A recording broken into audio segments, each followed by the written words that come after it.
So it is wonderful to be here at the Treasury Department, and I want to thank you always, Secretary Janet Yellen, and the extraordinary team you have assembled for welcoming me here today.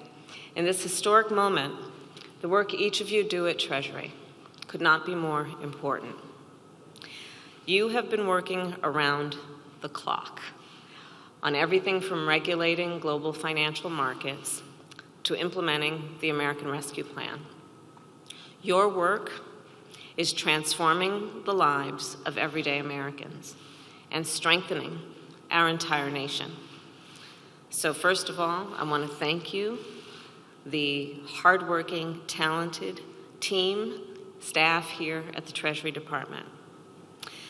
Not long after President Joe Biden and I took office, I called the mass exodus of women from the workforce a national emergency. Because that's what it is, a national emergency. The pandemic has hit women workers extremely hard and disproportionately. More layoffs in industries in which women are likely to work. More closures of small businesses which women owned. And without childcare, working parents were totally stranded. Working mothers took on more and more of the responsibility at home, as Nicholas has described in his personal experience. In fact, childcare issues were cited as the reason many working mothers had to quit their jobs during the pandemic. From day one, as Secretary Yellen can attest, our administration has been hard at work to get women back to work. And I believe this is a fight for our future, because when we are talking about fighting for working families, working women, we are fighting for the children of America. And by extension, we are fighting for the future of our country. When women are able to fully participate in our workforce, our families, our communities, and our country is stronger. Consider, for example, the impact on our broader economy. Some estimates suggest that our GDP would be 5 points higher if women participated in the workforce at the same rate as men. If we intend to fully recover from the pandemic, if we intend to fully compete on a global scale, we must ensure the full participation of women in the workforce. And even more than the dollar and cents of it all, this, I would suggest, is about what kind of nation we are. A nation that is stronger when everyone can participate, and weaker when anyone is left out. Fundamentally, I believe this is about our responsibility as a government to ensure everyone, women and men alike, has the power to determine their own future. This is about giving people options to live a life of dignity, and that includes affordable and accessible options to send their children to high-quality childcare. Today, the Treasury Department, and the occasion for our gathering, has released a report titled The Economics of Childcare. For so many working people, and for women in particular, childcare is a prerequisite for being able to work. Childcare is what makes it possible for millions of Americans to work. And yet, this report confirms what millions of American families know and experience every day. Childcare remains too expensive and out of reach for far too many working families in our country. This report confirms we need to bring costs down with a significant public investment in our childcare industry. And this report confirms that tragically, The United States is falling behind on a global scale on this issue of investment in childcare. In fact, we invest fewer public dollars in early childhood education than almost all other developed countries. We must do better. And President Joe Biden and I are determined to do just that with all of you. At this very moment, Congress is considering our Build Back Better agenda. Supporting and strengthening working families is one of our highest priorities. Once it passes, our agenda will extend the child tax credit. It will expand paid family leave, and it will lower child care costs for every working family. Our agenda could save the average family nearly $15,000 a year in child care costs, about $1,200 every month. Our agenda will also make universal pre-care, universal preschool, a universal reality. Every 3- and 4-year-old will have access to high-quality preschool. By expanding child care options and lowering child care costs, we will give working people everywhere the support they need to dream, to do, and to determine their own future. And I know this from my own life. I learned this at a very young age, based on what I witnessed. You see, my mother was a scientist. She was a breast cancer researcher. And she had 2 goals in her life: to raise her 2 daughters and end breast cancer. And every weekday and on many weekends, my mother went to work long hours in the lab. And when she did, my sister and I would walk 2 doors down, just a couple of feet, to the home of Mrs. Regina Shelton. Mrs. Shelton ran a child care center, and she became a second mother to my sister and me. My mother often said that but for Mrs. Shelton, she would not have been able to do the work that she did. She would not have been able to make the contributions that she made in the fight to end breast cancer. She would not have been able to fulfill her ambitions for herself and her 2 daughters. All working mothers and working parents deserve the kind of support that my mother found in Mrs. Shelton. Through Build Back Better, that is exactly the kind of support our administration intends to provide. And with that, I will turn it over to our great Treasury Secretary, Janet Yellen.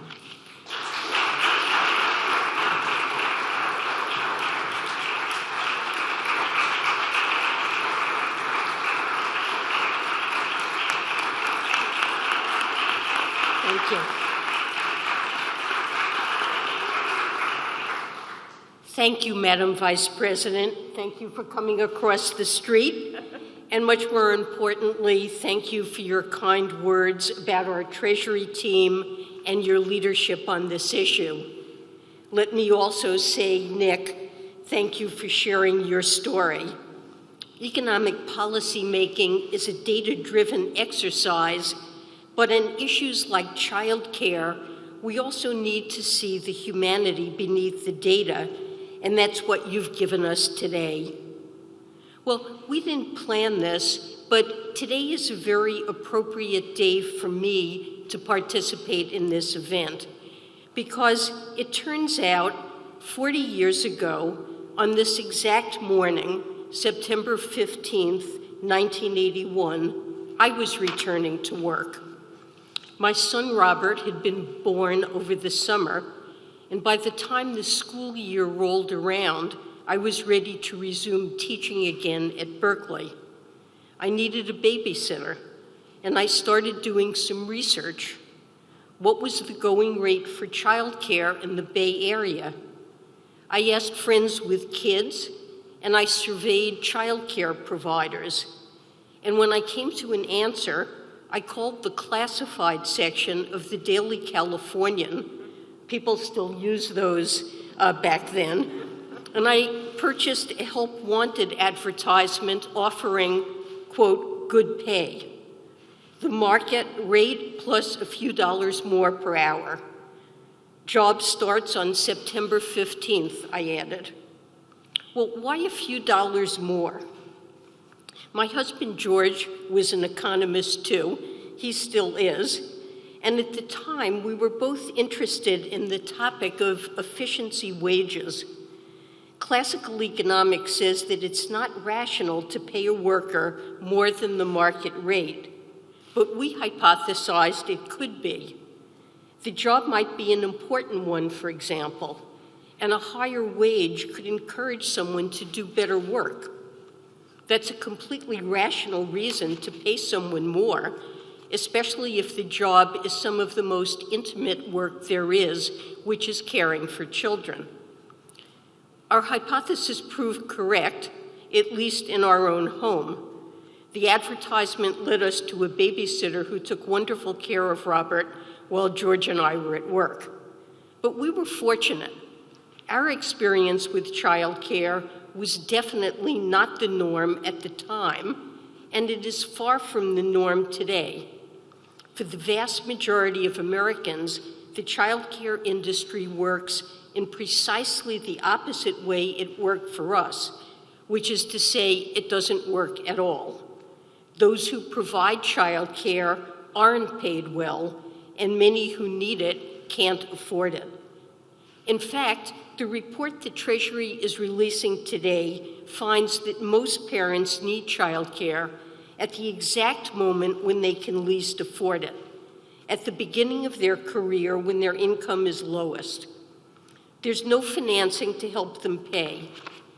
If you walked into a bank and asked for a daycare or nanny loan, no one would give it to you. Economists call this particular market failure a liquidity constraint. Instead, families have to spend out of pocket, and they have to spend a lot.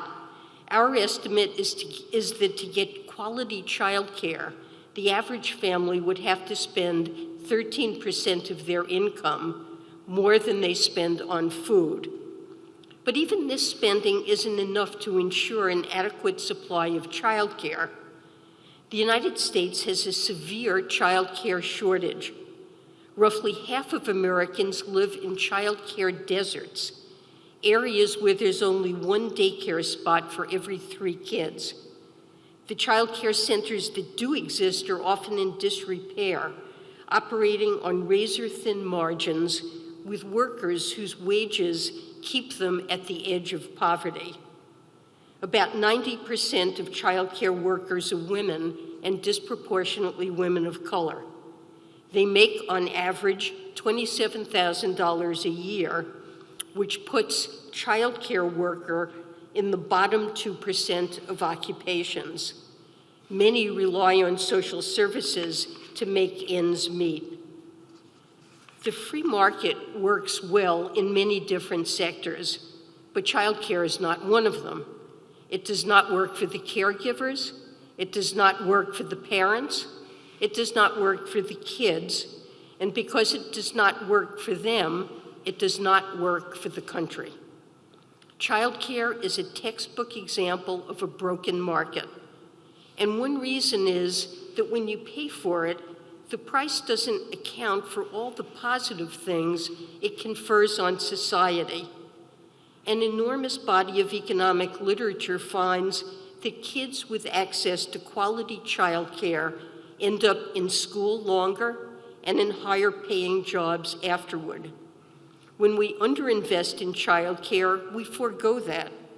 We give up a happier, healthier, more prosperous labor force in the future. In fact, we forego one today too. The Vice President is exactly right. The lack of childcare leads so many parents, mostly mothers, to drop out of the workforce. It was true even before the pandemic.